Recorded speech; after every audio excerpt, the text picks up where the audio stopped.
ஒருத்தருக்கு அவர் மனைவி வளர்க்குற நாயை பார்த்தாலே எரிச்சலாக இருந்தது. ஒரு நாள் அதை காரில் ஏற்றிக்கிட்டு 2 கிலோமீட்டர் தள்ளி இருந்த ஒரு பூங்காவில் விட்டுட்டு வந்தார். என்ன ஆச்சரியன்னா, அவருக்கு முன்னாடி அந்த நாய் வீட்டுக்கு வந்துட்டு.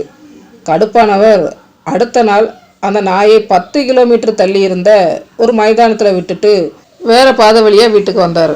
மறுபடியும் ஆச்சரியம், வீட்டில் நாய் இருந்துச்சு. 3ஆம் நாள் காரில் நாயுடன் ஒரு முடிவோடு புறப்பட்டவர் காரை எங்கெங்கோ செலுத்தினார். ஒரு பாலத்தின் மேல் ஏறி இறங்கினார்.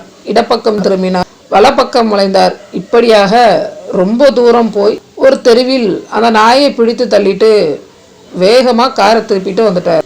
வழியில் ஓரிடத்தில் காரை நிறுத்தி மனைவிக்கு போன் செய்து, உன் நாய் வீட்டில் இருக்கிறதா என்று கேட்டார். இருக்கிறதே, ஏன் கேட்கிறீர்கள் என்றார் மனைவி. அந்த நாய்கிட்ட கொஞ்சம் ஃபோனை கொடு, வீட்டுக்கு வர்றதுக்கு எனக்கு வழி தெரியல அப்படின்னு சொன்னார்.